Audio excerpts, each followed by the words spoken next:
Crianças, tudo bem? Começando mais uma Masterclass de maio de 2023. Hoje a gente está aqui com a Isis. A Isis foi a que foi escolhida para receber a Bolsa Lucas Stankiewicz com o projeto dela, e ela vai contar para a gente o que ela apresentou, o que ela está desenvolvendo. Mas antes, está aqui o Bruno Fórum, nosso diretor de eventos da Mensa. Ele vai explicar para vocês o que é a Bolsa Lucas Stankiewicz e vai contar em mais detalhes. Fala aí, Bruno. E eu prometo não roubar muito o tempo da Isis com a minha explicação.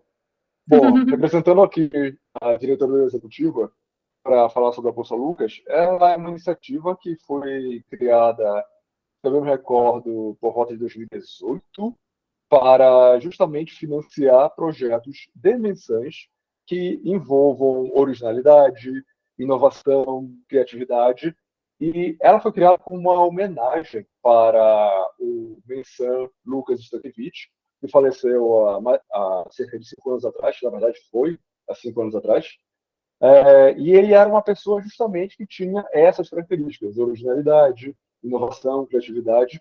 Então a gente, na época, ficou muito sentido pela morte dele, foi uma morte muito abrupta, muito ignorante a ser, uma pessoa tão jovem, e por isso a gente decidiu que merecia sim uma homenagem para esse menção que era tão querido, tão amado por toda a nossa comunidade. Por diversos problemas, na época não foi possível realizar a primeira edição da Bolsa. Em seguida veio a pandemia, o que complicou ainda mais as coisas. Mas agora que estamos retomando nossos trabalhos junto com a associação para retomar antigos projetos, não só a Bolsa Stankiewicz, mas também o prêmio Pierluigi Piazzi, que teve uma edição e esse ano também teve a sua segunda. Nós resolvemos retomar a Bolsa, conseguimos um orçamento de R$11 mil para financiar o projeto de menção, abrimos o edital, fomos extremamente surpreendidos com 12 projetos de várias menções, desde menções antigos membros da associação até bem recentes, gente com 30, 40 anos, gente que está na faculdade, gente que está com 7 anos de idade, sabe? E como eu falei, fomos surpreendidos pelo caráter dos projetos que foram apresentados. Todos os projetos com caráter assim, de ajudar o próximo. Tinha projeto para construir um aparelho para ajudar crianças tetraplégicas. Tinha um projeto para defender a Terra de ataques de asteroides, sabe? Tinha um projeto para auxiliar crianças favoráveis no Rio de Janeiro. Foi dificílimo votar. Temos até membros aqui do comitê presentes aqui, não vou denunciar os nomes, mas temos gente que estava no comitê aqui. Mas no final, todo mundo deu seus votos com base na qualidade do projeto apresentado, com base no currículo de quem estava apresentando e com base em vários outros fatores.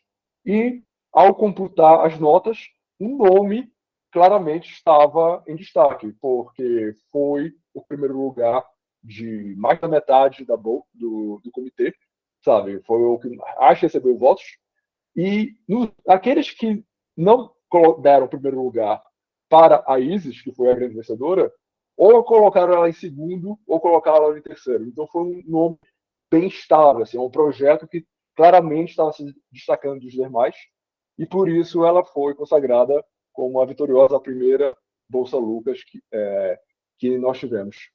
Bom, sem mais delongas, eu agradeço novamente a Isis por ter apresentado um projeto tão interessante, que é o que ela vai explicar agora, e parabéns mais uma vez. O teu projeto foi realmente fantástico. Muito obrigada. Agora, eu não sei se eu já começo a falar alguma coisa. Eu vou te ajudar. Vamos lá. Muito obrigada, muito obrigada. Bruno, primeiro, obrigada por essa apresentação, por explicar esse prêmio e falar da importância do Lucas dentro da associação, que eu não estava na associação na época que o Lucas estava presente, mas eu ouvi dizer realmente que era uma pessoa inovadora, ousada, interessante, e é sempre importante, né? A gente ousar, inovar, trazer coisas, e é muito legal saber que tem muitas pessoas aí, muitos projetos acontecendo de forma diferente dentro da mesa. Muito bacana. Ô, Isis, vou te ajudar aqui, eu vou guiando você. Eu quero que você primeiro se apresente. Conte quem é você, o que você faz, quanto tempo você está na Mensa, como que você entrou na Mensa, conte curiosidades sobre você. Eu quero saber agora da sua vida, sabe? Daqui a pouco a gente fala do projeto. Vamos saber da Isis agora. Curiosidades, eu tenho muitas curiosidades, na verdade, sobre mim. Eu não sei se é uma questão de todos os mensãs, né? Tem essa questão da gente talvez fazer coisas diferentes ou ter interesses diferentes, mas, bom, meu nome é Isis, eu sou do Rio de Janeiro, não sei de quem está aqui, pode ser que seja de outros estados. Uma das principais curiosidades que todo mundo pergunta assim, para mim é se meu sobrenome é Krakatoa, e não é, né? Porque eu uso o Isis Krakatoa em todas as minhas redes sociais e salvo, né? E, na verdade, essa seria... Todo mundo pergunta, porque eu gosto muito de algumas coisas de vulcanologia, né? De estudar sobre vulcões, e no caso do Krakatoa, é um vulcão que eu acho muito interessante. Então, desde criança, quando eu tinha 10 anos de idade, hoje em dia eu tenho 32, eu achei a história muito diferente, que representava, né, a questão da natureza ali, de como é importante tanto para a vida na Terra, como também tinha um alto poder de causar algum dano, mas é essencial, né? Graças ao vulcão nós temos a vida. Então, isso foi coisas que me chamaram muita atenção. Então, desde muito jovem, eu sempre gostei muito de tudo isso da natureza, de estudar sobre as coisas da natureza, da ciência e de curiosidades, né? É uma marca sobre mim, meu interesse por curiosidade desde muito cedo. E eu também, desde cedo, tive os problemas que eu não sei se é comuns a pessoas que são um pouquinho diferentes do seu grupo social, né?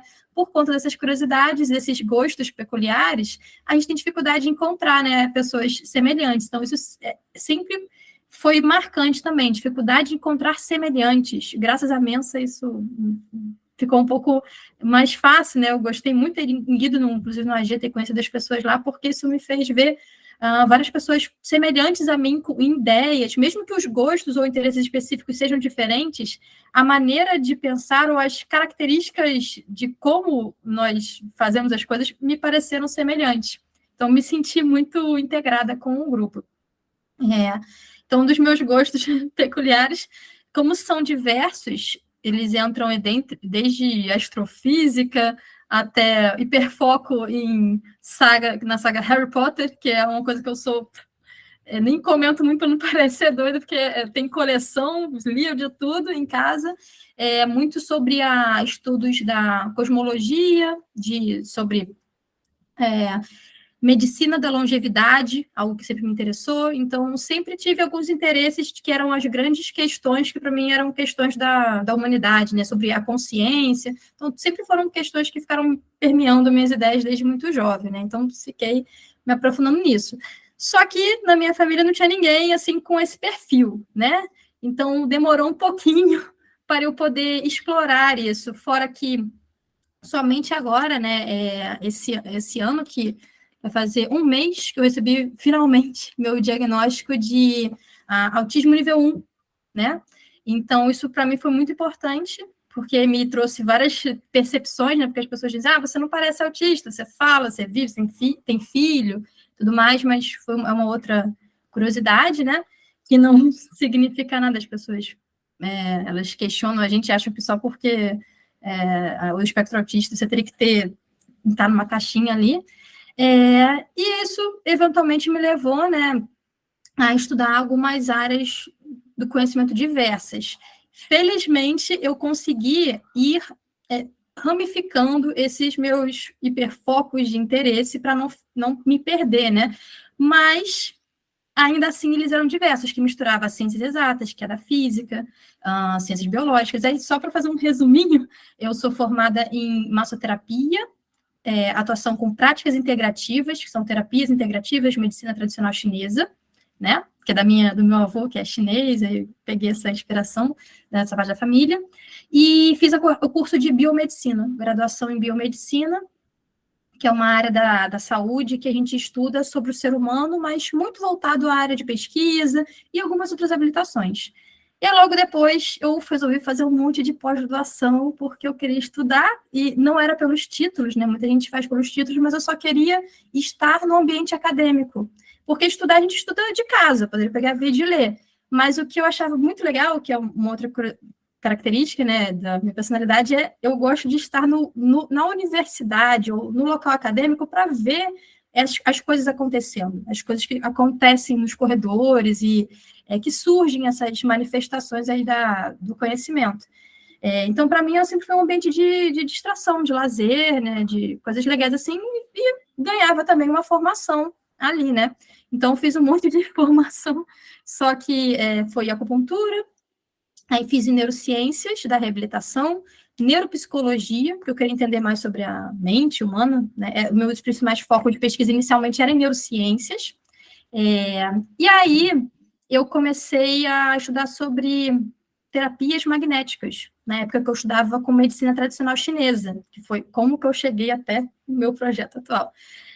E eu, como eu sou uma pessoa muito questionadora, eu não aceito qualquer coisa que possa ser placebo, assim, eu queria saber se aquilo ali era verdade mesmo. Falei, bom, cadê o fundamento disso?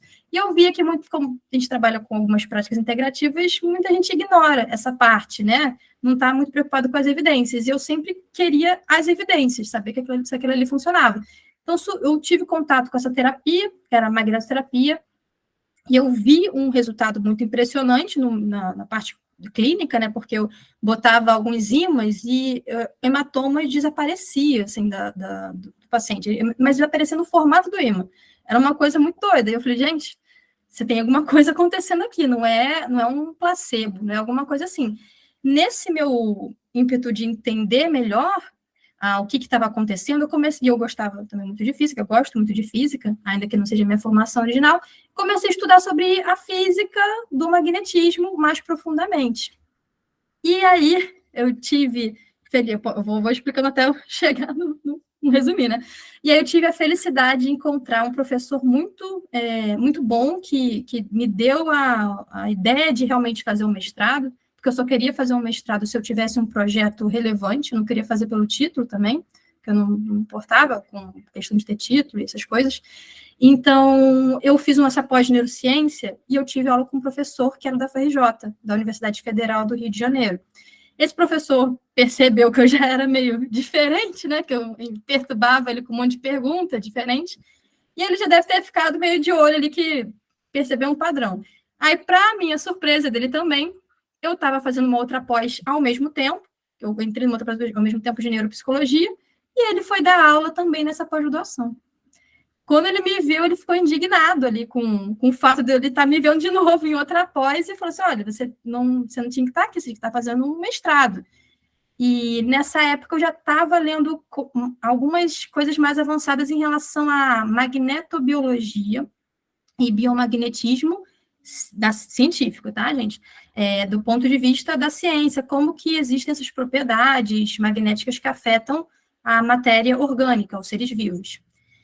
E eu fazia algumas perguntas, porque eu comecei a ver alguns estudos dentro da neurociência de como partículas magnéticas interagindo com o sistema nervoso, magnetorrecepção de animais, etc. Aí, chegou nesse juntado todo, esse professor falou assim, olha, tem um mestrado que vai abrir, que é em física aplicada. Eu acho que você tem um perfil. Você deveria se inscrever. E nessa época, eu estava procurando algum mestrado, porque eu queria estudar sobre os campos bioeletromagnéticos que são produzidos por organismos vivos e pelos seres humanos também. E eu não consegui encontrar lugar nenhum que pudesse fazer isso, porque demanda de um aparelho que se chama SQUID, que é um aparelho muito específico que isola do campo externo da Terra e tudo mais. Mandei vários e-mails para professores de alguns institutos aqui do Rio de Janeiro, e nenhum tinha nenhuma linha de pesquisa, ninguém estava trabalhando. Tinha algumas pessoas que já tinham estudado alguma coisa disso, mas ninguém tinha levado adiante, porque é complicado no sentido de integrar física com biologia, e normalmente quem é da área da saúde não consegue, ou se interessa às vezes mesmo, porque tem muita questão de física avançada, e quem é da física também em geral, não tem tanta afinidade com a área biológica, no geral mesmo, assim, tem algumas pessoas que têm, mas é mais complicado você ver esse perfil, né? Então, parece que eram projetos que estavam terminados. E aí eu pensei, gente, mas eu quero estudar isso, né? Como eu estava muito tempo longe do meu acadêmico tradicional, que era mestrado, doutorado, eu não me preocupei com as dificuldades, eu simplesmente escrevi o meu projeto, e, bom, fiz a minha pesquisa, pesquisei os artigos, e pesquisei os professores desse mestrado, possíveis orientadores. Vi que tinha um com uma publicação que era sobre bactérias magnetotáticas, que eram bactérias que sentem os campos magnéticos da Terra. Eu falei, opa, tem uma coisa ali que pode ser interessante.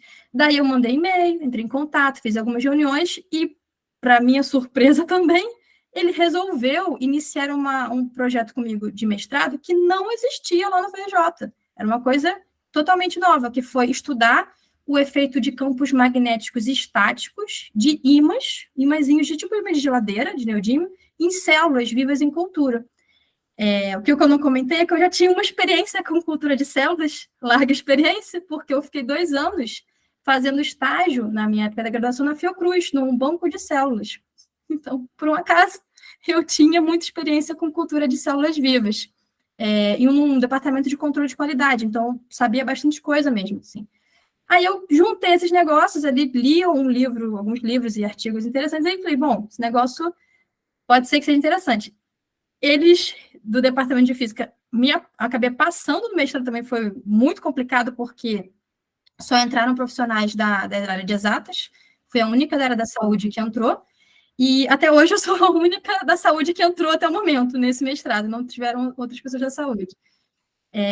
E foi bem complicado, teve todo um processo porque eu tive que fazer disciplinas obrigatórias de eletromagnetismo, mecânica quântica, cálculo avançado, coisas que eu não tinha visto de nenhuma maneira nos meus outros cursos, tive que me virar ali para dar conta dessa demanda toda, e meu projeto caiu também devido à pandemia, tudo que comprometeu. Eu tive um câncer durante isso, eu tenho a cicatriz aqui, um câncer de tireoide, felizmente era maligno, mas estou ótima, fiz a cirurgia, deu tudo certo, tive o meu bebê, descobri o câncer quando estava grávida, fiz a cirurgia quando meu bebê tinha 4 meses, então foram um monte de coisas muito complicadas, mas eu não desisti do mestrado, mantive tudo isso, mesmo nessas adversidades, e concluí, né, um projeto totalmente inovador, que era de efeito biológico de campos magnéticos, com grande apoio, graças aos meus orientadores, se não fosse eles e me ajudarem, não teria conseguido, né, felizmente. E aí a gente viu que existiam realmente... bom, é claro que foi apenas um achado nesse tipo de experimento que eu fiz, com uma cultura de células específica, que é uma célula chamada fibroblasto, mas, enfim, uma célula específica, a gente viu que teve um aumento de crescimento celular, de fato, teve um efeito. Então, hoje em dia, essa é uma linha de pesquisa paralela que a gente está estudando sobre as propriedades de campos magnéticos que podem agir sobre esses tecidos, porque não tem muito disso em literatura acadêmica ainda, é como algo que não tem a explicação exata de como isso funciona. Então, é uma linha que eu estou seguindo, que é da ciência básica, né? E então, foi que eu cheguei daí no meu doutorado. No projeto. No doutorado. O doutorado, que é onde tem meu projeto. Foi daí que eu entrei. Por que aconteceu? Eu terminei meu mestrado em física, né? Fiquei, por mais que fosse biomédica, fiz esse mestrado. E eles queriam que eu fizesse o doutorado em física também, até me sugeriram, mas eu achei que seria muito complicado para mim, porque já foi muito difícil fazer um mestrado, fazendo disciplinas que não eram da minha área básica, já foi bem, bem, bem difícil mesmo. E não seria muito interessante, no sentido teológico, de tentar um concurso depois para ser professora pesquisadora, porque tinha que ter um doutorado compatível com a minha graduação, né? Como é que eu ia explicar depois para fazer um concurso? Né? Doutorado em física com graduação em biomedicina, ia dar uns problemas dessas questões de burocracia mesmo. E achei que não era interessante. Então, eu tive que trocar de orientação, ir para um outro programa de pós-graduação, que foi do doutorado, Passei um ano só acompanhando e desenvolvendo esse projeto inicialmente com essa minha nova orientadora, que foi indicação desses meus orientadores antigos também, que eu ainda mantenho contato com todos eles. Fazemos, inclusive, parcerias e colaborações até hoje. E aí eu falei assim, olha, eu até posso mudar do meu projeto, mas eu queria fazer algo com campo magnético, porque meu negócio ali é campo magnético, né? E devido ali, o que aconteceu foi que ela me apresentou essa ideia do projeto com hipertermia magnética que já tinha num laboratório, tinha essa ideia também de trabalhar, essa minha orientadora, ela estava na minha banca de conclusão de mestrado, então ela viu meu projeto e já tinha feito umas sugestões para usar culturas 3D, eu usei cultura tradicional, que é você faz uma placa e bota a célula ali. Ela já tinha sugerido fazer bolinhas de células, que é uma tentativa de simular o ambiente real, biológico, né? Ela já tinha feito essas sugestões, e aí foi a sugestão do projeto também, que ela estava desenvolvendo, a professora Sara, e ela já tinha esse projeto em início de desenvolvimento, pelo que eu entendi ali, né? Que seria com a hipertermia, com os esferoides tumorais, com essa solução, aí eu vou explicar melhor porque todo mundo vai perguntar, mas com essa solução de integração com o sistema imunológico e com o microdispositivo, que é o chip de microfluídica. Só que tudo isso ainda para ser desenvolvido, né? Algumas etapas já em desenvolvimento, que, por exemplo, até essas coisas já estavam independentemente sendo estudadas por outros pesquisadores ali, né? A ideia seria juntar aquilo tudo, que é o mais complicado, juntar todas essas coisas que até então seriam desenvolvidas paralelamente por outros institutos ou projetos ali. E ela veio com essa ideia, eu já me interessei, porque falava de campo magnético, propriedade magnética, eu já tinha estudado um pouco sobre essa terapia, que é uma terapia inovadora para o câncer, né? E eu pensei assim que eu poderia contribuir, né, com o que eu tinha estudado também em relação a propriedades magnéticas da matéria, porque eu identifiquei algumas falhas na literatura acadêmica em relação a esse assunto. Uma negligência de um olhar sobre as propriedades básicas mesmo, físicas desses efeitos biológicos. E normalmente as pessoas não olham muito para isso, elas acham que não tem efeito nenhum, elas só se preocupam com efeitos maiores, né, que você consegue visualizar melhor. Aí eu ouvi isso tudo e achei muito interessante o projeto, topei, né, porque é um grande desafio, já é um projeto difícil para um doutorado, já me envolvi assim, na construção junto com a minha orientadora Sara, graças a ela, que também acreditou na minha capacidade de poder levar adiante, né, desenvolver esse projeto com ela, com o laboratório, e com os nossos colaboradores, de outros laboratórios também. E fiz, por fim, a seleção do doutorado, que foi ano passado, em dezembro, depois de quase um ano, já em processo de frequentando o laboratório, fazendo tudo que eu podia fazer ali para ajudar em relação a isso. Acabei sendo selecionada em primeiro lugar no doutorado. Eu fiquei realmente muito surpresa e feliz, porque eu vim de uma faculdade privada, né, não de uma faculdade pública, e normalmente isso não é uma coisa bem vista no meio público. As faculdades privadas são vistas como menos difíceis, né? Então, para ter conseguido assim, chegar nesse resultado, realmente foi muito esforço, muito tempo de dedicação, e chegamos no projeto, né? Logo depois, agora eu acho melhor você, de repente, fazer alguma pergunta específica, porque...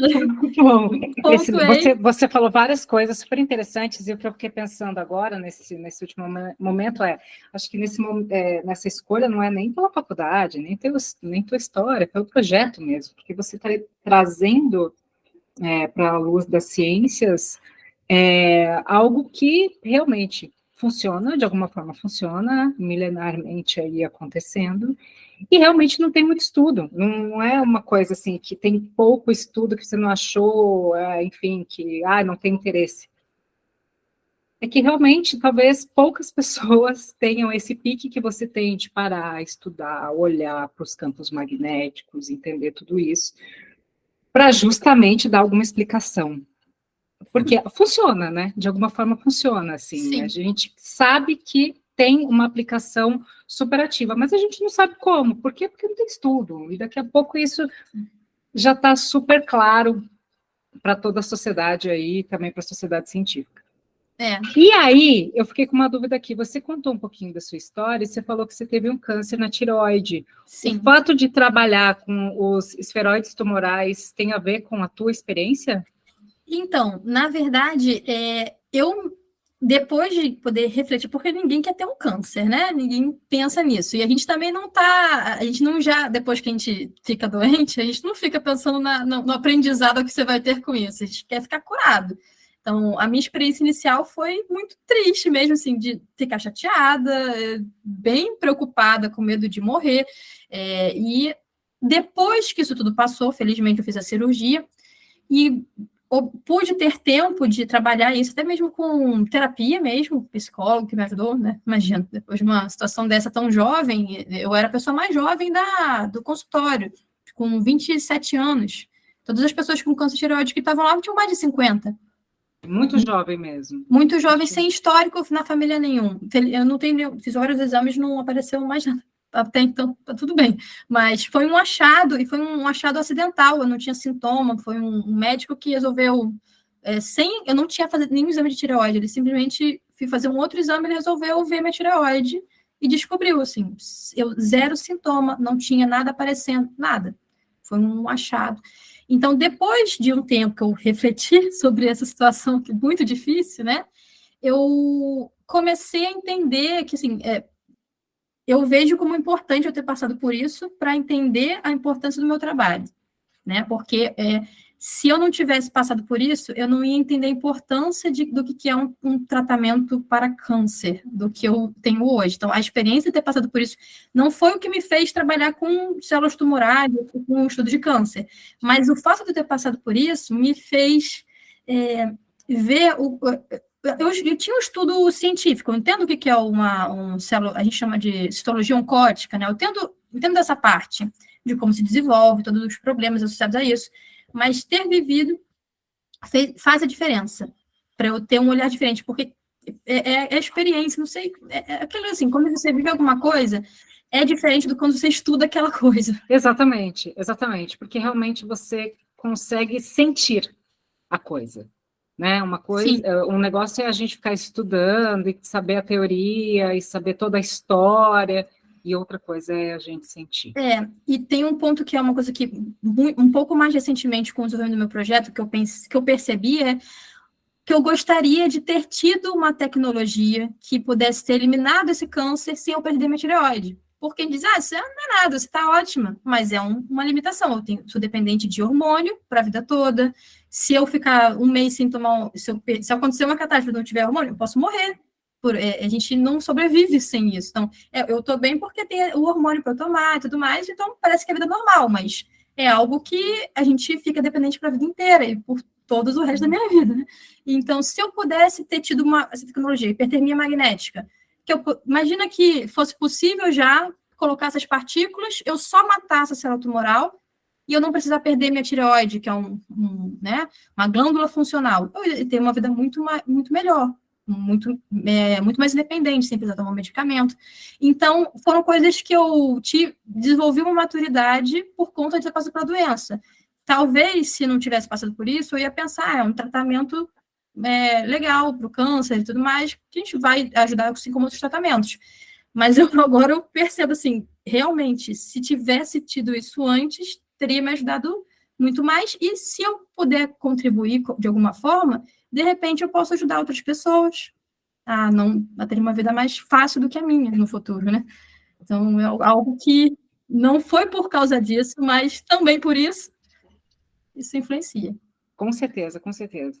Então, conta pra gente, e se você puder mostrar também algumas coisas, conta pra gente o que é o projeto Hipertermia Magnética aplicada a modelo 3D de cocultura de esferoides tumorais associados a monócitos circulantes em chip de microfluídica. Um nome muito simples, né? Mas conta aí tudo pra gente, por favor. Se você puder mostrar, porque você já mostrou um pouquinho, vai ser legal. Eu vou tentar mostrar que ali é o chip já desenvolvido, mas eu tenho eu acho que eu posso pegar um slide, de repente, mostrar ele com a foto do que é, porque Perfeito. se eu falar, isso vai ficar parecendo. O que é um esferoide? O que é um esferoide? Um esferoide, se você né? puder mostrar, vai ser legal, porque daí a gente consegue compreender, junto com a sua narrativa, o que você está formulando aí. Eu vou abrir até o slide que eu usei no meu projeto, né, de doutorado, que eu acho que fica mais fácil. Espera só um minutinho, que eu estou só abrindo tudo. Esperamos, está tudo bem. Deixa eu ver se está tudo no seu lugar aqui. Gente, se tudo certo, se vocês tiverem dúvidas, quiserem fazer pergunta, manda aqui no chat. O Bruno está aqui de olho, a gente também. À medida que a Isis for apresentando, e a gente achar pertinente, a gente interrompe um pouquinho, coloca a perguntinha de vocês, tá bom? Fiquem à vontade, por favor, para perguntar. Eu consegui abrir aqui esse projeto. Eu só vou mostrar ele um pouquinho. O projeto, vocês conseguem ver já, né? Ainda não. Já estão vendo? Agora vai, agora sim. Eu vou mostrar só uns trechinhos do que eu apresentei para minha seleção de doutorado, porque eu acho que fica mais fácil. Tem as fotos bem resumidas. Como a nossa apresentação que eu tenho que fazer é uma apresentação muito curta, a gente resume. A hipertermia magnética, ela é uma técnica de tratamento para o câncer que já vem sendo estudada já faz um tempinho, mas ela ainda tem muitos desafios no sentido de entender seus mecanismos de ação e regular a sua própria aplicação. Ela usa campos magnéticos através de um aparelho, né, uma bobina eletromagnética, na qual a gente, eu vou mostrar até aqui mais na frente, mas a gente usa nanopartículas, partículas magnéticas que a gente coloca dentro do câncer para agitar elas, e com isso gerar um aquecimento e outros tipos de efeitos intracelulares com esse campo externo do aparelho. Eu sei que parece muito confuso, eu vou tentar mostrar com as imagens que eu tenho aqui. É uma aventura isso. Deixa eu ouvir. Isso é só o início, o início, ainda tem o resto. Mas, pois é. Nesse projeto, inicialmente, a gente está trabalhando com células de câncer de pulmão, mas a ideia é que esse seja um sistema, né, um microdispositivo que pode ser usado para qualquer tipo de câncer e testado com qualquer tipo de tratamento. Porque o que a gente está desenvolvendo é o dispositivo para aplicação em medicina personalizada. Nós estamos fazendo várias coisas inovadoras ao mesmo tempo, porque integramos, além do sistema de microfluídica, com o uso de tecnologia 3D, cultura 3D, e a própria terapia hipertermia magnética, que também é inovadora. Inicialmente, a gente pensou em usar células de câncer de pulmão, porque é o câncer que mais mata no mundo. Então, auxiliaria, assim, no primeiro momento, validar o uso dessa técnica para câncer de pulmão, né? O esferoide tumoral, vou tentar mostrar. O esferoide tumoral, ele é uma bolinha, assim, né? Na verdade, o que a gente faz? A cultura de célula, a gente tem... todo o nosso corpo é formado por unidades celulares. Tem outros componentes também. Mas nós temos as células. Essas células são componentes que têm núcleo, têm organela, e elas se diferenciam de acordo com a parte do corpo. Pele, pulmão, coração, músculo. E os tumores são formados de células que tiveram mutações, né? E o que a gente pode fazer além da cultura de células comum, eu poderia, inclusive, essa tecnologia de cultivo 3D pode ser utilizada para fazer órgãos em laboratório, para substituir a necessidade de transplantes, por exemplo. A gente faz essas bolinhas aqui. Vocês estão vendo? Opa! Isis, eu acho que você está mudando os seus slides, mas não está aparecendo para a gente. Tá. Tá? Eu não sei, eu acho que é porque você colocou no modo apresentação e talvez não esteja. Isso, passa aí, assim, na sua mudança, sim. Tá. Então, aqui vocês estão vendo, por exemplo, uma bolinha, não sei se vocês vão conseguir ver. Essas bolinhas aqui escritas esferoide 3D? Sim, bolinhas, azuisinhas. Então, essas são as coisas que a gente cultiva no laboratório. A gente vai fazendo essas células juntinhas para que elas simulem como se fosse um tumor. A gente constrói o formato do que seria um tumor, só que de uma maneira bem pequenininha. E uma das limitações nesse tipo de técnica é que a gente faz isso de forma estática, né?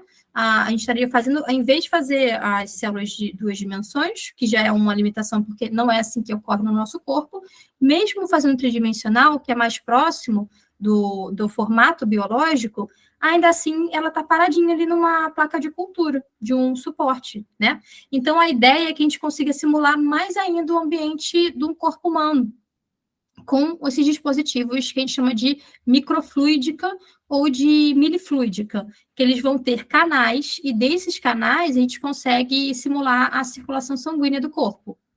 Mais ou menos assim. Se vocês tiverem dúvidas, depois vocês me perguntam. Estou tentando. Né? Vocês estão conseguindo compreender, gente? Se vocês tiverem dúvida agora, nesse momento, vocês já podem abrir o microfone ou escrever aqui. Vamos lá, tá bom? Então, fiquem à vontade.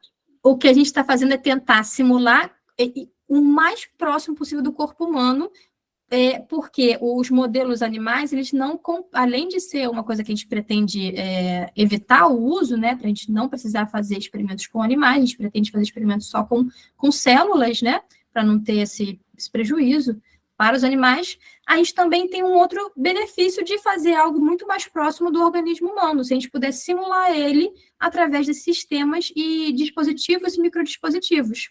Eles podem ser até acoplados com outras regiões, simulando o coração numa parte, simulando o fígado na outra. Então, você consegue cada vez mais construir um sistema que simula o comportamento do corpo, do metabolismo do corpo, que é esse sistema da microfluídica ou milifluídica. Quando a gente fala esse micro e mili, é pelo tamanho de micrômetros ou milímetros de espessura desses canais, que simulam aqueles vasos sanguíneos mais finos do nosso corpo, que estão possivelmente vascularizando os tumores, né? E nutrindo essas células. Que chama de tumor vascularizado, exemplo. E aí que vem a parte que complica também, que é a hipertermia. Então, além disso tudo, a gente poderia, por exemplo, só desenvolver o sistema de esferoide, ou só desenvolver os chips, né?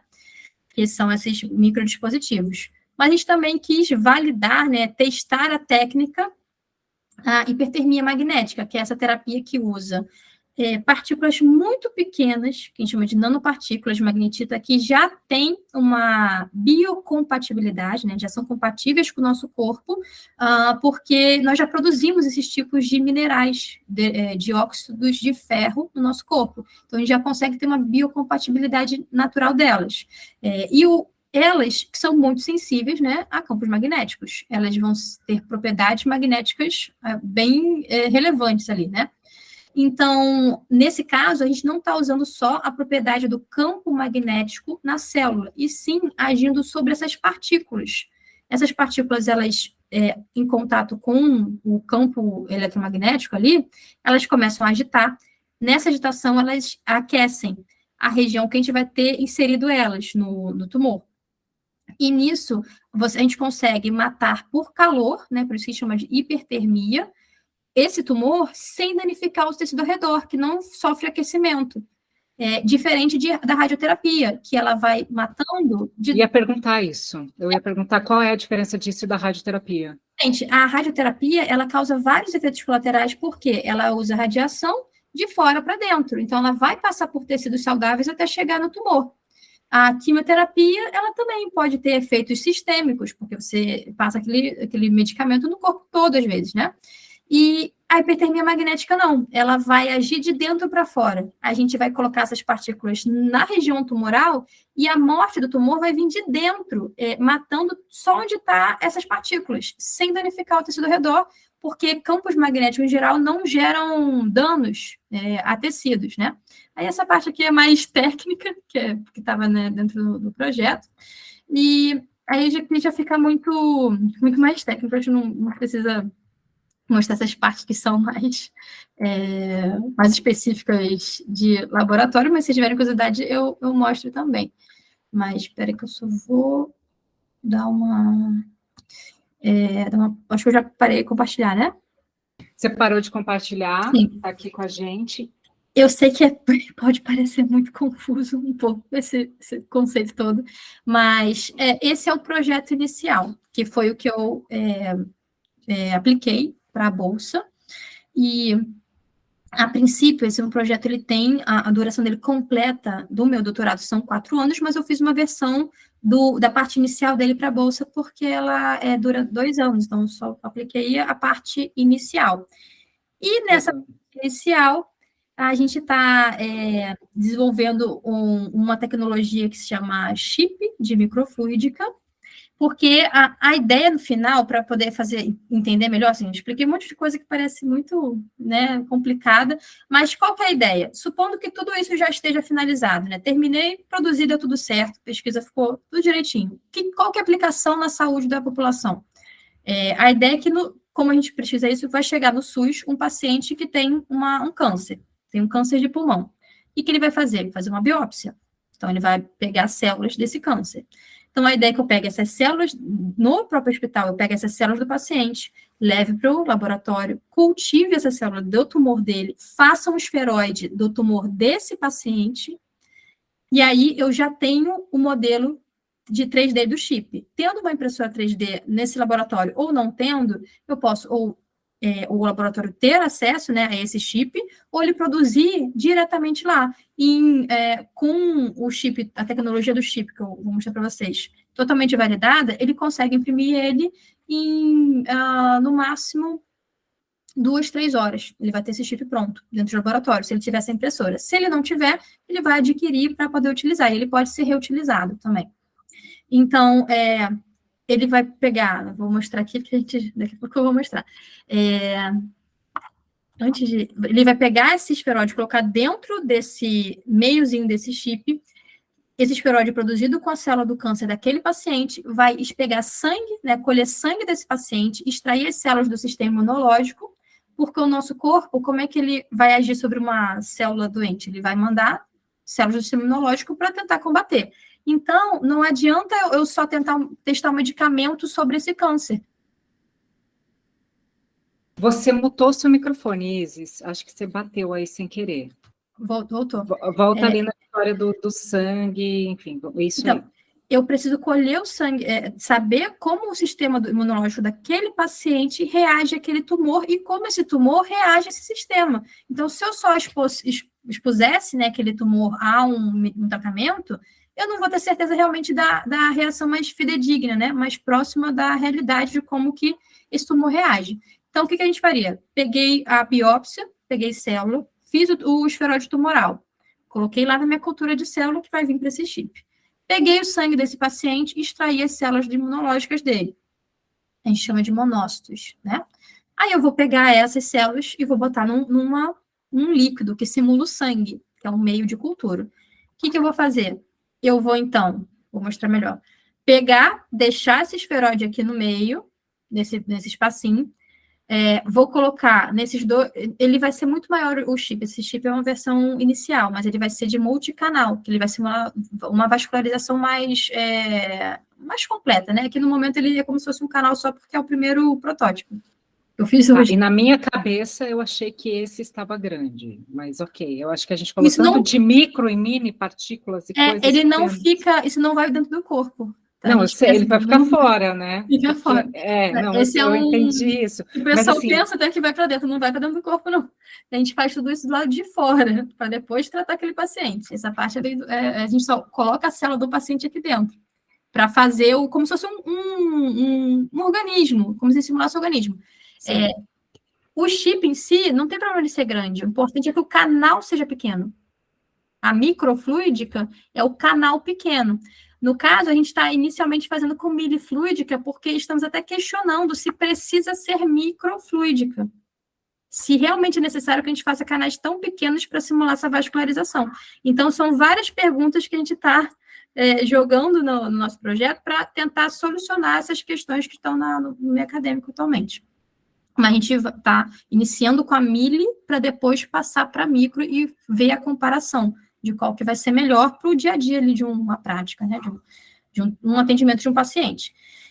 E aí, beleza, fiz isso, simulei aquele organismo do paciente ali naquele meu chip. O que eu vou fazer? Eu vou, então, testar formas de tratamento. Não precisa ser um câncer de pulmão, poderia ser um câncer de mama, um câncer de bexiga, poderia ser outro tipo de tumor que eu ia fazer o esferoide e colocar aqui dentro. Eu vou pegar a célula desse paciente, e aí eu vou pegar, vamos testar a hipertermia, vamos ver se essa célula tumoral, ela é sensível à hipertermia. Aí eu pego aqui nesse dispositivo, enquanto está fluindo um líquido, simulando essa circulação, e ponho a hipertermia aqui em cima. e eu vejo como é que ela vai reagir. Aí daí eu pego, testo uma radioterapia. Eu vou, aplico a radioterapia nesse dispositivo. Vou testar a quimioterapia e passo no mesmo canal o medicamento quimioterápico. E eu vou testar diversos tipos de medicamento. Então, no final, vai sair um resultado que é quase assim, vamos pensar, imagina como um antibiótico específico para bactéria. Não adianta eu tomar qualquer antibiótico para matar uma bactéria. Eu preciso de algum que seja sensível para aquela bactéria, né? Imagina, a gente vê isso o tempo todo. A ideia é que eu consiga, assim, ver qual tratamento é mais adequado para aquele tumor daquele paciente. Então, não vai ter o problema de fazer um tratamento que é inespecífico, que pode acabar atrasando a cura daquela pessoa. Através disso, a gente consegue realmente validar um tratamento mais personalizado para aquela pessoa com baixo custo, porque a gente vai ter essa produção totalmente brasileira, não vai precisar comprar um dispositivo desse que é muito caro e nem existe dessa maneira, né? A gente consegue comprar coisas parecidas, mas com várias limitações, que vão custar 300 mil reais, né? Aqui a gente consegue fazer isso com baixo custo e com resultados rápidos, porque você poderia ter isso numa rotina de um hospital, com um laboratório de cultura simples, né? Sem precisar ser algo tão avançado, e que vai ter uma resposta rápida e específica para qual o tratamento é mais adequado para aquele paciente. Então, a ideia é essa do projeto, né? Uma medicina personalizada. E aí o paciente ganha tempo e ganha qualidade no tratamento, né? Porque como os tratamentos muitas vezes são padronizados, fica aquela pesquisa em cima de pesquisa e a doença avançando, enfim, as coisas. Dixon, vamos lá. Abre teu microfone e pergunta aí, querido. Boa noite. Agora foi, beleza. Boa noite. Boa noite. Parabéns pelo trabalho, realmente você deve ter algo hercúleo para chegar a esse ponto de estudo e comprometimento. Eu venho da área de física e entendo um pouquinho do que você deve ter passado ao longo de todo esse seu percurso.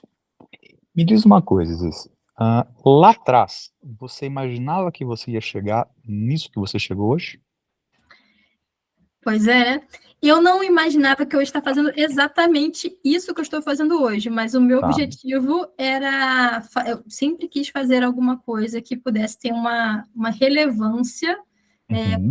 Eu pensava assim, bom, você conhece, tenho habilidade para fazer algumas coisas que eu vejo que outras pessoas não têm. O que eu posso fazer de útil com isso? Né? Então, era alguma coisa que eu sempre pensei, assim, bom, que eu vou, do que eu conheço, como que eu posso unir esses conhecimentos? Onde que eu vejo as falhas em outros ambientes, outras situações acadêmicas, profissionais? Eu via que não tinha integração entre áreas de conhecimento. Tem menos integração entre física e biologia. Eu gosto de física e biologia. O que eu posso fazer para melhorar isso? Né? Então, eu comecei a meio que pensar, onde que eu posso agir que ainda não tem coisas sendo feitas? Onde que eu posso entrar que é uma coisa que me faz bem, eu fico feliz de poder entrar numa coisa nova, responder uma pergunta que não tem resposta, e eu meio que fui direcionando, mas eu não imaginava, assim, para mim é uma coisa muito legal para mim mesmo, assim, nossa, eu estou conseguindo fazer um chip 3D, estou mexendo com cultura de célula, agora eu vou mexer com bioimpressão 3D, bioimpressão de órgãos, que você possa fazer um órgão com placa de cultura.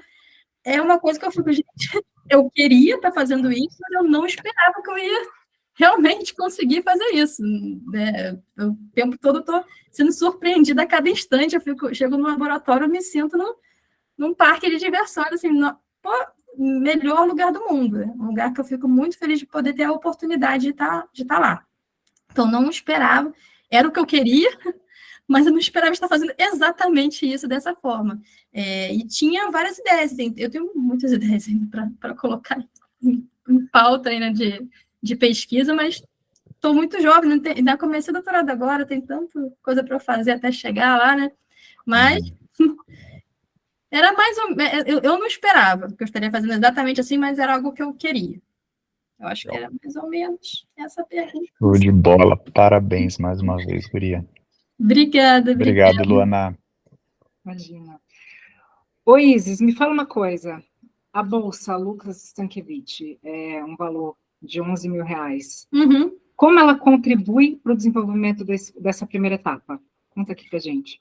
Contribui bastante, né? Por quê? O que acontece? A gente, quando tem um projeto aprovado, né? Imagina, eu passei no doutorado, né? Tem o projeto ali, mas a gente tem que conseguir os financiamentos. Qualquer projeto de pesquisa precisa de financiamento. Então, é algo que a gente começa a buscar edital dos órgãos de financiamento, como o CNPq, CAPES, FAPERJ, né? Então, os laboratórios costumam buscar isso o tempo todo. Existem congressos que a gente pode apresentar o nosso projeto e eles têm premiações. Exemplo, assim, alguns congressos, se você consegue ter uma boa colocação, você consegue um recurso. Tudo isso para a gente tentar adquirir material. Então, o que acontece? Alguns equipamentos são muito caros no laboratório, né? E a gente não tem ele. Então, a gente tem que tentar fazer coisas adaptadas que atrasam muito o desenvolvimento do projeto, porque a gente não tem o equipamento adequado. Ou que a gente não pode comprar um que às vezes, o próprio, a gente nem tem ele de nenhuma maneira. Então, a gente tem que ficar perdendo alguma etapa daquele projeto, ou perdendo alguma coisa que poderia avançar, simplesmente por falta de recurso. Então, quando veio essa proposta, eu vi essa proposta da Bolsa, até eu pensei, bom, vamos muitos projetos muito bons, né? Imagina, do Brasil todo. Quem sabe, né? De repente não tem uma chance de poder ajudar. Então, e o próprio prêmio em si, para mim é muito, até mais do que até o valor, o próprio prêmio é uma honra assim, de reconhecimento, porque eu me preocupava muito mais até com a divulgação, para que mais pessoas pudessem saber, né, que na CIESAS também quer muito que as pessoas conheçam o projeto. Então, foram umas duas coisas que foram interessantes, tanto a possibilidade de mais pessoas conhecerem, que poderiam se interessar, e tentar desenvolver alguma coisa parecida em outro lugar do Brasil, porque eu não quero nenhuma exclusividade, não. Quero que outras pessoas desenvolvam também seus projetos para acelerar. Em conjunto, fazemos parcerias e tudo isso. E o prêmio em si para compra, como que vai ser? Eu já tenho parceria com alguns laboratórios da UFRJ, então a gente já consegue ter alguns equipamentos que a gente consegue usar. Mas, para desenvolver o chip, eu preciso de uma resina biocompatível, que é uma resina que ela não vai ter toxicidade para células. E a gente tem impressora de resina que vai imprimir uma peça que você pode usar como uma ferramenta, mas como é que eu vou cultivar a célula ali sem dar problema? Então, uma resina biocompatível é mais cara do que uma resina comum. Aí eu posso imprimir um chip com uma resina barata, mas ele não vai servir para o meu projeto, então eu vou ter problema e posso ter um atraso ou um prejuízo ali. Uma outra coisa, eu quero fazer uma circulação que simule mais ainda a circulação do corpo humano. Eu posso comprar uma bomba de infusão ali, que é barata, mas que não vai ter a mesma qualidade se eu puder comprar uma bomba de infusão, que vai ter um resultado melhor, eu vou simular melhor aquela circulação e ter um resultado mais rápido. Outros materiais que a gente pode estar precisando para, por exemplo, fazer uma cultura de célula, que são materiais mesmo de laboratório. Então, a bolsa, ela ajuda muito a poder acelerar o desenvolvimento do projeto, até conseguir o material que é o mais adequado. Com isso, em vez de demorar, imagina, 2 anos, eu posso conseguir em 6 meses um resultado. Quanto mais rápido, melhor, né? Porque daí a gente avança cada vez mais e consegue trazer essa tecnologia, né? O resultado final do projeto mais cedo para a sociedade. Então, eu penso que é assim, melhor, é um muito importante, com certeza que vai fazer diferença, porque agora eu teria recurso para comprar alguns equipamentos, né? E que, além de ser um incentivo que até motiva ainda mais para seguir adiante, que é uma motivação, porque quando você tem um apoio, você pensa, poxa, mais gente está acreditando em mim, agora eu tenho uma responsabilidade muito maior, não é só eu agora, que agora tem um monte de gente olhando, vamos fazer mais ainda, né? Então você se motiva também. Então é um combo de coisas, né? Não é só o recurso, né? Todo o contexto completo ali. E te dá ânimo, te dá força, né? Te dá inspiração para seguir aí nesse projeto tão bonito, tão lindo. Você consegue mostrar para a gente qual que é o projeto, como que se faz o chip, qual que é a ideia, qual que é esse desenho? Você consegue mostrar? Consigo. Eu vou mostrar agora para vocês o desenho, que é aquilo que eu né? Um desenho do chip, que como eu desenhei, que é uma curiosidade, que como é que eu aprendi a fazer isso, né? Vou mostrar a tela inteira, porque está no software, tá, gente? Compartilho aqui com vocês. Deixa eu ver se vocês conseguem ver. Estão enxergando todo mundo?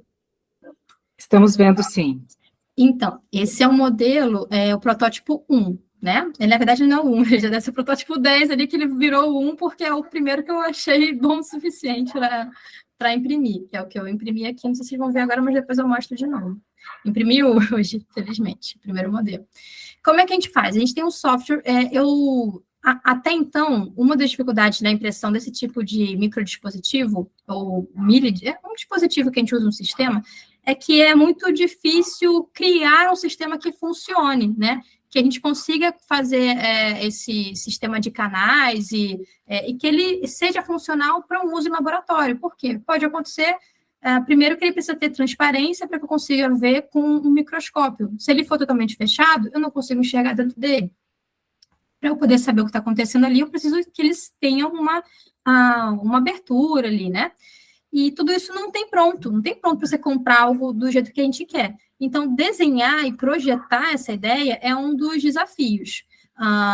Outra coisa, assim, realmente, como a gente pensa na área biológica, as pessoas têm mais afinidade com questões da biologia, né? Cultivar célula, coisas de laboratório. Projetar um desenho desse, em geral, quem vai fazer vai ser outro tipo de profissional, que não tem o mesmo conhecimento de quem é da saúde. Então, o que vai acontecer é que se eu tenho uma ideia, eu teria que, até então, o que se fazia? A gente tinha a ideia, tinha que falar para um profissional para ele tentar fazer o desenho, só que ele ia fazer o desenho como ele entendia. Então, algumas questões biológicas iriam acabar passando, não sendo entendidas. Então, toda vez a gente teria que voltar e ficar sempre um vai e volta de informação até gerar um protótipo de algum produto desse. E eu pensei assim, bom, se eu aprender a fazer, eu acho que vai ser melhor, porque se eu puder fazer da minha casa, sozinha, esse projeto, eu vou acelerar muito a produção. E eu não sabia mexer nada disso nesse programa, né? Por exemplo, vou testar, né? Então, foi uma coisa que eu arrisquei e em uma semana revolucionou esse projeto, na verdade. Pelo menos no início, né? Que foi, para mim, na minha necessidade de desenvolver, porque eu eliminei essa etapa de ter que desenhar ou tentar falar para uma pessoa fazer e ficar nesse vai e volta e demorar muito tempo e não gerar o produto necessário. Eu descobri que a gente, como estudante, tinha acesso à licença educacional desse Autodesk, de todos os softwares. Então, o Autodesk Fusion 360 é um que você projeta, né? Você consegue desenhar em 2 dimensões e fazer desenhos tridimensionais. Aí bom, sem recursos, não tem como fazer um curso, alguma coisa assim, eu comecei a ver videoaulas no YouTube e fui tentando arranjar soluções. Ninguém ensina no YouTube a fazer chip de microfluídica, mas as pessoas ensinam a fazer outras coisas. Então, peças de automóveis ou canos e outras estruturas, assim, né, de mecânica, e fui ligando essas ideias de como que eu poderia aplicar aquele conhecimento daquele vídeo num projeto para microfluídica ou milifluídica. Então, fui puxando alguma coisa de um vídeo pensando, bom, se eu fizer assim, de repente eu faço para o meu sistema. E daí que foram todas as ideias de projetar esse sistema que até então não tinha dessa forma.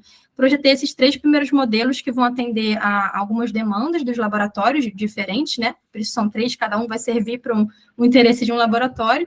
Eu posso até aumentar aqui, não sei se vai dar para ver, porque eu estou sem o meu... Como é que ele funciona aqui? Não sei se vocês conseguem ver, mas ele tem um canalzinho aqui no meio. Canal para onde passa o líquido. É possível ver, sim, é possível. Tá? Então, eu projetei esse desenho inicial, mas aí ele tem ele desce, né? O líquido vai descer por aqui, vai encher essa piscina onde vai estar o esferoide e depois ele passa de volta, saindo para o outro lado, simulando a circulação. E a célula, o mini tumor fica preso aqui no meio sem conseguir sair. Ele tem uma estrutura já feita para conseguir ser realizada videomicroscopia, que é a visualização ao vivo de tudo que acontecer dentro desse sistema, para que eu não... melhorando a limitação de cultivar e ter que só tirar foto. Se eu puder fazer vídeo, eu vejo muito melhor o que está acontecendo ali. Então, eu já fiz ele com uma forma que ele poderia ter transparência dos 2 lados, então tem uma forma de encaixar uma lâmina ali, e eu tem outros projetos em desenvolvimento esse como é o modelo 1 com canal, para primeiro testar se ele está totalmente funcional, uma vez que ele esteja funcionando, que na verdade foi por isso que a gente foi imprimir ele, eu vou fazer de multicanal, simulando várias circulações, então vai ter mais canais em vez de um, e eu vou fazer com um sistema que simule também oxigenação, não é bem oxigenação, mas é melhor, o ambiente para cultura celular, como se fosse em vivo, né? Controle de temperatura e gases. Eu consigo criar outros canais aqui e construir isso. Então, meio que foi um grande diferencial inicial aqui do meu projeto, que é desenvolvimento desses microdispositivos que a gente chama de chips, né? Eu acho que deu para vocês verem, não sei se deu para entender. Deu. Vou tentar, porque é umas coisas meio diferentes, né? E aí, fiz esse desenho, né? Depois de... como que eu aprendi? Eu peguei na coragem ali, estava comentando com algumas pessoas, em 3 dias, aprendi a mexer no YouTube, deu certo, para minha surpresa também, eu falei, nossa, é tranquilo assim de fazer? Eu falei, bom, agora posso fazer o que eu quiser aqui da minha casa, vou pensando e desenhando. Meu avô ele também era projetista, então até foi uma inspiração para mim, ele projetava coisas também, engenheiro. E aí hoje, felizmente, depois de várias horas, conseguimos esse primeiro modelo, porque não adianta só ter o desenho, a gente tem que ter exatamente aquele desenho que vocês veem com o tubinho, aqui para o lado de fora onde pluga o canal, aqui a passagem interna onde vai entrar o esferoide, esse canal ali passa o líquido, e ele tem um suporte, que é onde eu vou encaixar uma lâmina muito fina aqui em cima e embaixo, para poder fechar o sistema e conseguir passar, ter uma transparência. Então, depois de muito esforço, deu certo, né? A nossa primeira impressão, como a resina tradicional, ainda não é resina biocompatível. Ia perguntar exatamente isso, se isso já é resina biocompatível. Não é. Tradicional. Essa é a resina tradicional, então ela não é a biocompatível. A gente pretende fazer para a versão biológica biocompatível, porque aqui a gente só vai fazer testes físicos. Só para ver se vai funcionar, se vai... É físico mesmo. Tá. Teste físico para avaliar a pressão do líquido, como é que o fluido passa. Então, isso a gente tem uma parceria uma colaboração com o laboratório que eu fiz o mestrado, que é o laboratório de pinças óticas, que é um laboratório que usa uma pinça de luz. É bem como se fosse uma pinça, só que de luz. É bem diferente. E já é um negócio diferente também. Então, a gente consegue ver a propriedade desse líquido, da dinâmica desse fluido, como ele vai se comportar. Então, vamos fazer alguns testes físicos com esse primeiro dispositivo aqui, e a partir daí eu vou desenvolvendo os outros e produzindo os outros chips para a gente ir melhorando, né, cada vez mais ele. Então, começamos agora, né, realmente Começamos hoje, na verdade, né, porque essa impressão saiu agora. Essa impressão saiu hoje, o projeto que está desde o início do ano. Do início do ano. Mas você está testando, assim, colocando as coisas em prática, deixando as coisas realmente tangíveis agora. Na verdade, independente, as outras etapas foram feitas já separadamente. Já testamos o esferoide com hipertermia. Como a gente fez? Esse mini tumor já foi testado só a produção dele e a aplicação dele paradinho ali com hipertermia magnética. E isso já provou, já temos resultados, né? Até botei eu acabei não mostrando a imagem, mas eu botei no projeto. Depois eu posso tentar passar essa imagem para a gente divulgar no nosso grupo, mas ele mata, a hipertermia mata a célula tumoral. Então, isso a gente já tem resultado. Então, sabemos que a hipertermia mata a célula tumoral do esferoide, num sistema sozinho, só do esferoide e hipertermia. Sabemos que dá para cultivar o esferoide dessa forma e interagir ali com células imunológicas, separado. Sabemos agora que dá para produzir esse tipo de dispositivo. É possível desenhar e produzir com a impressora de resina e o canal dá para passar líquido, porque são canais muito pequenos, então tem um monte de dificuldades técnicas para fazer uma coisa dessa. Ele entope, para vocês terem uma ideia. Isso aqui foi o primeiro que a gente fez totalmente deformado, tá vendo? Não teve... Estou vendo. Ele ficou deformado. Por quê? Porque questões técnicas, que demoram horas para a gente conseguir, e às vezes dias, para entender o que está acontecendo com a programação daquela impressora. São detalhes assim, de pensar em tem que fazer uma exposição à luz ultravioleta de 4 segundos ao invés de 2. Por conta disso, fez essa diferença, de um estar inteiro e o outro estar deformado. Então, são coisas muito assim, que você não tem ninguém te ensinando, a gente tem que pensar e pensar, o que eu vou fazer? Então, você tem que ficar tentando descobrir qual foi o erro ali para resolver. Questões bem técnicas mesmo. Então, conseguimos passar mais uma etapa de descobrir que é possível, de fato, dá para fazer eles. E agora a gente vai começar a ir, aos poucos, juntando essas coisas, né? Bom, chip deu certo, vamos fazer ele interagir com célula. Célula ficou viva aqui dentro? Vamos botar, então, um fluido com outras células. Deu tudo certo, funcionou? Vamos agora botar a terapia. Então, as etapas são assim: primeiro o chip, depois a interação dele com validação, primeiro uma célulazinha só mais simples, até chegar ao sistema completo, que é com o esferoide. Aí vem hipertermia magnética, aplicada a um modelo 3D de cocultura de esferoides tumorais, com monócitos circulantes aqui dentro e um chip de microfluídica, que aí completa todo o projeto, que é o combo do negócio, né? Mas essas coisas já foram feitas, tanto que eu passei um ano, né, fazendo só coisas iniciais para chegar nesse resultado que estamos hoje.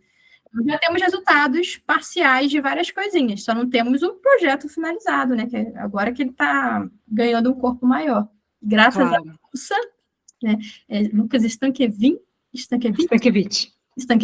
Lucas Stankiewicz, que vai ajudar realmente a avançar mais esse desenvolvimento, né? Falei muito, gente. Desculpa. Falou muito e trouxe bastante informação interessante. E aí, pessoal, perguntas?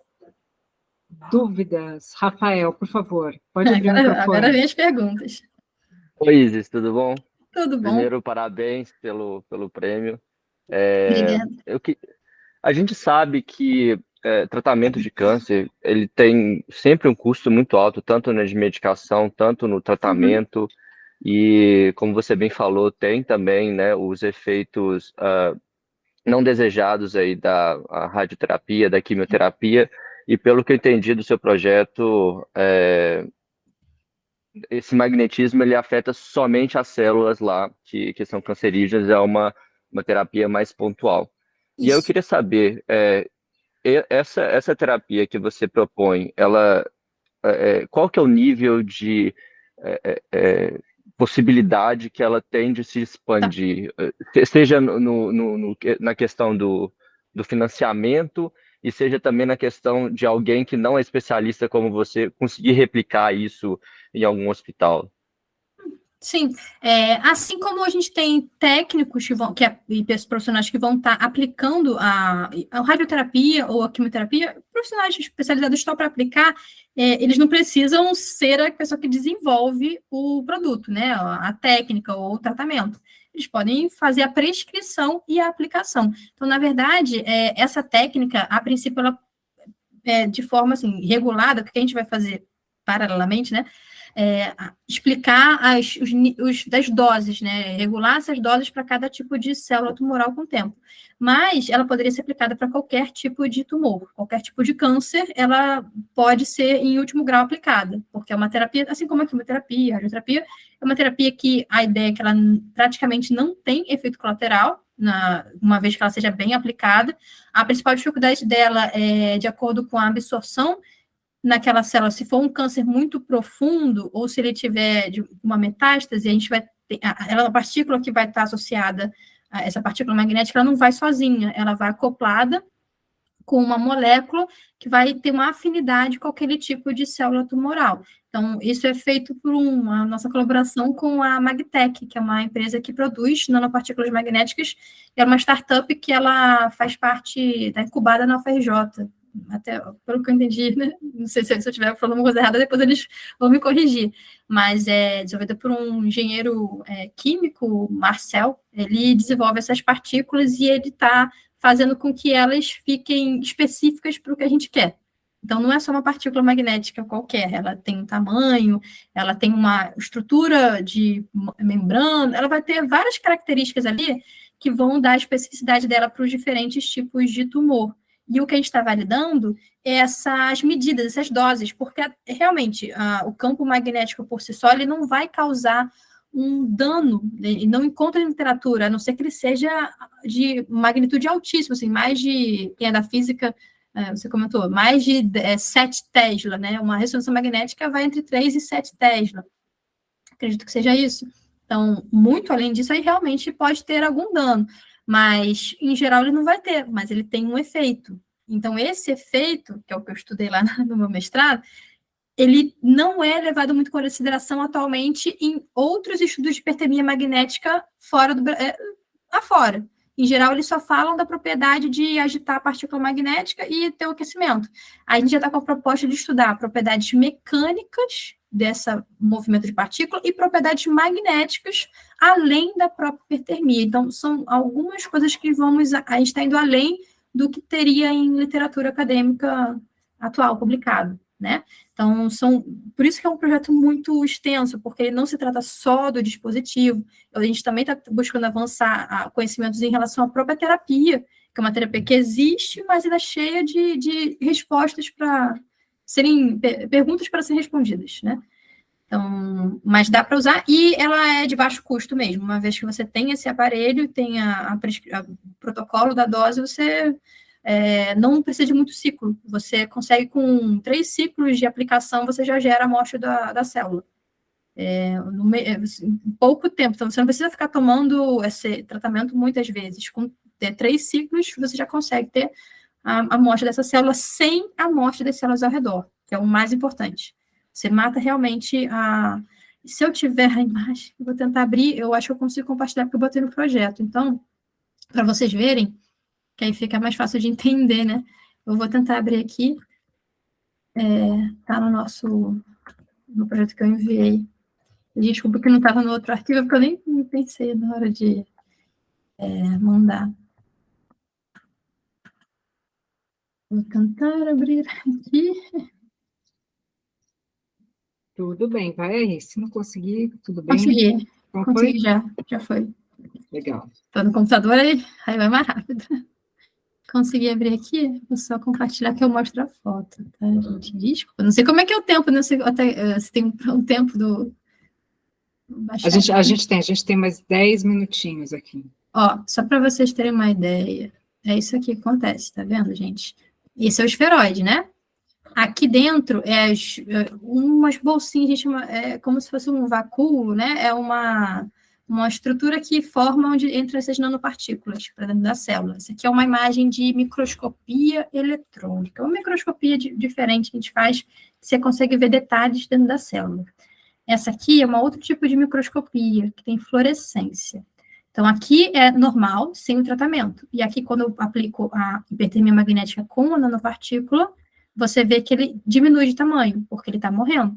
Eu sei que nessa imagem de baixo vocês não vão conseguir visualizar muito bem, parece que é um grande borrão, mas isso aqui é a célula que ficou bem, mesmo com a partícula ali, né, com a hipertermia, aliás, com a hipertermia sem a partícula, você aplicou a hipertermia aqui, sem a partícula, ela ficou boa. Quando você botou a partícula, ela morre. Então, significa que a hipertermia não vai danificar um tecido sem essa acúmulo dessas partículas magnéticas que a gente vai colocar. Não sei se deu para entender, mas vocês conseguiram visualizar a ideia? Deu para ver. Muito Deu, legal sim. isso, parabéns. Na maior, aqui está menor. Então, isso aqui já foi feito, por exemplo, é uma das coisas que já foram feitas, só que não no sistema de milifluídica e nem microfluídica. Ele só foi feito de forma separada. Bom, acho que é essa imagem. Espero que eu esteja conseguindo esclarecer. Eu sei que às vezes a gente fala os termos mais específicos, não sei se consegue passar totalmente a mensagem, mas estou tentando. Não, você está falando de uma forma que é aplicada, a gente consegue entender. Mais perguntas, gente? Mais informações? Mais alguém? Conta aí. Bruno. Eu quero muito saber o que é como é mesmo que ela falou, uma parada de luz. A pinça. Pinça ótica. Pinça ótica. A pinça ótica. A pinça ótica é uma coisa muito interessante. Eu não usei ela no meu mestrado, por aquilo que parece, porque eu estava no laboratório de pinça ótica, mas eu fazia outras coisas nesse laboratório lá, que era meu projeto com os ímãs. Mas a pinça ótica, ela usa uma luz como um feixe de laser e você consegue acoplar ela a um microscópio. Então, você tem um microscópio para você ver ali uma célula e você, através dessa... É como se você estivesse pensando através da luz. A luz vai interagir com uma nanoesfera, uma esfera pequenininha.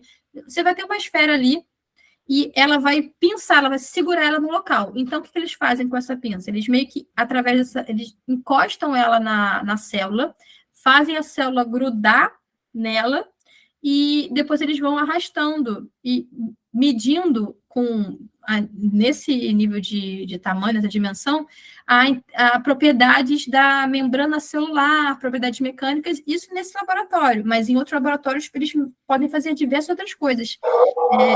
Foi uma das revoluções, inclusive também nesse tipo esse desenvolvimento dessa pinça revolucionou um monte de estudo dentro da física também. E agora o laboratório está montando a pinça magnética. Então, além de pinça de luz, a gente vai ter uma pinça de campo magnético que eu pretendo utilizar numa fase mais avançada do meu projeto de doutorado, porque além de ver o dispositivo, minha ideia é entender como que está agindo, né, os mecanismos mais refinados ali dentro. Então, a gente conseguiria interagir pequenos focos ali desse campo eletromagnético, com essa pinça magnética, com a célula e com essas partículas. Então, eu conseguiria ver o que está um pouco melhor o que está acontecendo dentro dessa célula. E, em geral, a gente não consegue ver com outros recursos atuais. Não teria como, a gente vê um efeito coletivo. Então, com o desenvolvimento dessa pinça magnética que está sendo criada lá no laboratório, fica no Senabio, que é um centro de microscopia avançada, lá da FRJ, e é um laboratório multiusuário, compartilhado com outros laboratórios. Então, a gente consegue ter recursos à microscopia bem avançada e outros equipamentos lá, agendando, né, fazendo todo um processo, mas dá para a gente usar esses equipamentos. Então, mas é uma coisa interessante. Interessante. Mas sabe o que eu visualizei? Eu visualizei aquela ideia do disco voador, aquela coisa cinematográfica, que vem a luzinha, pega a pessoa, dá uma analisadinha, Parece, larga, né? A pessoa ali, parece isso. Parece isso, É né? exatamente Mas o que eu ia falar. pior que parece. É o tipo de coisa que a gente pode pensar que a gente está vivendo no futuro, sabe? Exatamente. O que a gente cresceu vendo em filmes, a gente está vivendo hoje em dia. A gente está vivendo. Exatamente. Douglas. Pois é. Vamos lá, Douglas. Oi, Isis. Vou te fazer uma pergunta pessoal. Eu vi aí que você está desenvolvendo esse projeto, está desenvolvendo o microchip, está trabalhando com o esferoide, depois vai validar o método, quer dizer, tudo isso aí talvez desse para fazer uns 3 ou 4 doutorados diferentes. É isso aí. Isso com certeza te demanda muito tempo, mas você não faz só isso, né? A gente conversou um pouquinho lá em BH, você me contou que trabalha com outras coisas, dá aula e faz um monte de coisa, ainda Sim. tem que cuidar de filho, dar atenção para o marido e tudo isso, né?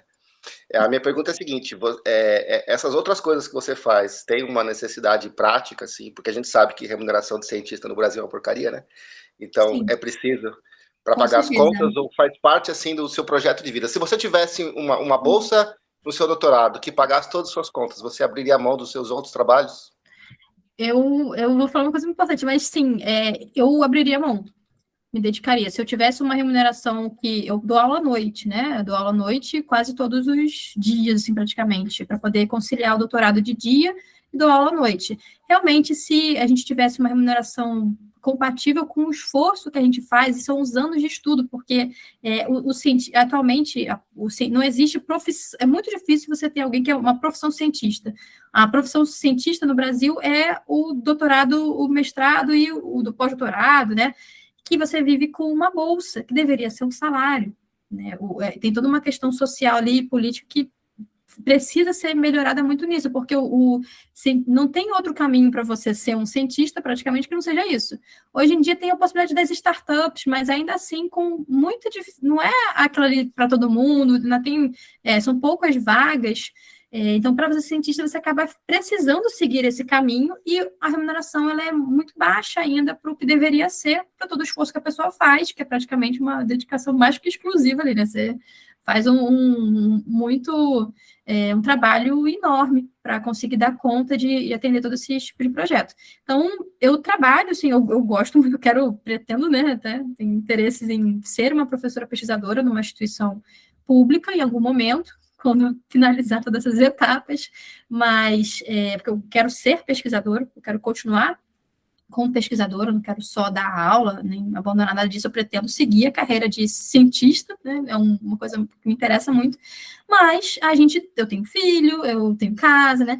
E eu preciso dar conta de dar boas oportunidades, assim, para o meu filho e para a família, né? A gente precisa ter alguns recursos, até mesmo para eu ter condições de poder. Eu passei um ano só frequentando o laboratório, então como que eu iria me sustentar, né, para poder fazer isso? E se eu tivesse realmente uma bolsa de pesquisa que suprisse, certamente eu iria me dedicar, não iria pegar outras atividades, né? Porque poderia fazer um trabalho até melhor, mais rápido. E isso não acontece só comigo, acontece com todos os cientistas brasileiros, na verdade. Mas eu gosto muito de dar a aula, eu dou aula, e é uma coisa muito legal.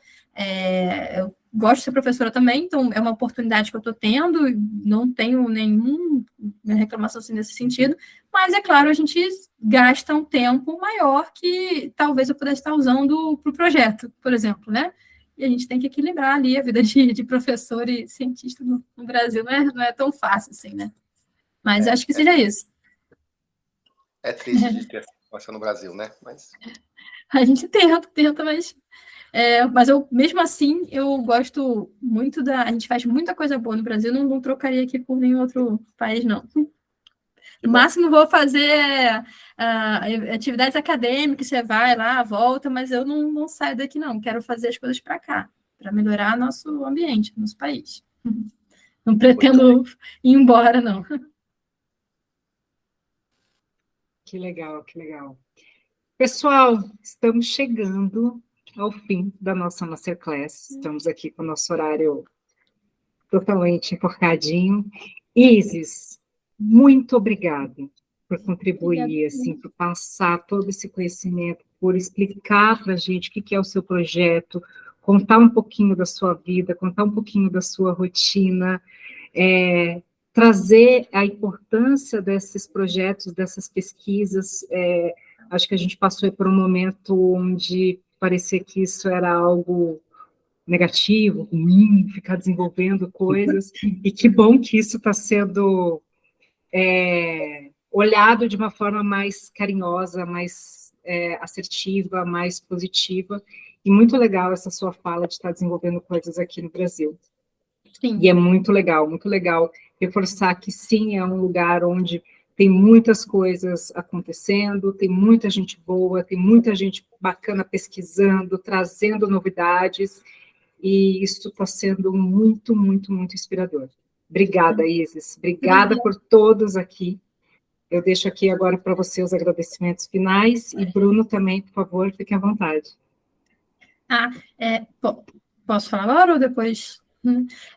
Pode falar. Primeiramente, agradecer a todos vocês, né? Agradecer à Mensa Brasil pela oportunidade de ter, pela premiação, a todas as pessoas que gostaram do meu projeto, a todos os membros que vieram falar comigo depois, lá no evento. Tem sido muito especial realmente fazer parte da Mensa, assim, para a minha vida pessoal, né? Como independente de toda a parte profissional, acadêmica, tudo isso, realmente está fazendo diferença de verdade na minha vida, assim, me deixando muito mais feliz por ter contato com todos vocês. E vocês estão fazendo um trabalho incrível, então parabenizar vocês por toda essa iniciativa. Espero que outros projetos sejam agraciados ali também com premiações, com as bolsas, que possam desenvolver coisas muito legais.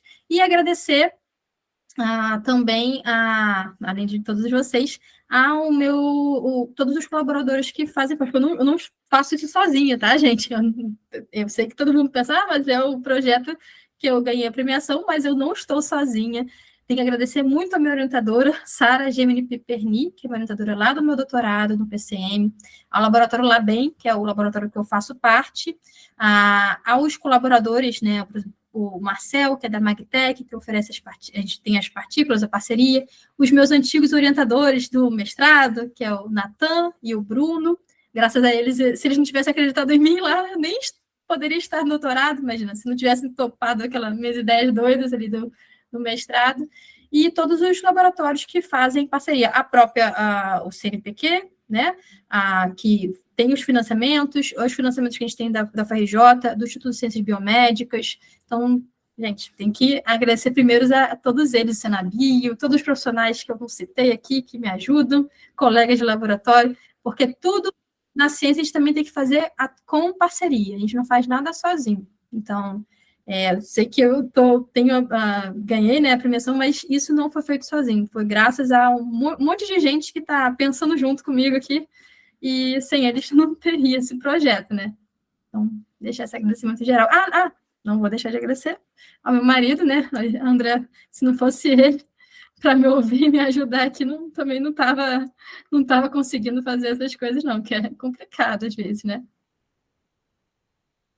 Sem dúvida, sem dúvida. Ter essa tranquilidade, essa base em casa é fundamental, né? Se não fosse o apoio, né? Temos um filhinho, imagina, gente, filhinho de 4 anos. Exatamente. Dá trabalho, dá trabalho. Então é isso, pessoal. Muito obrigado pela presença de todos, obrigada pela participação, pelas perguntas, e a gente se encontra mês que vem. A gente vai conversar com o Matheus, que também ganhou um dos prêmios da Mensa, nesse nosso último encontro em Belo Horizonte. E é isso, nos encontramos daqui a pouquinho para falar sobre mais prêmios de Mensas na Mensa. Tá bom, pessoal? Um beijo. Beijos, até mais, gente. Obrigada a todos. Valeu.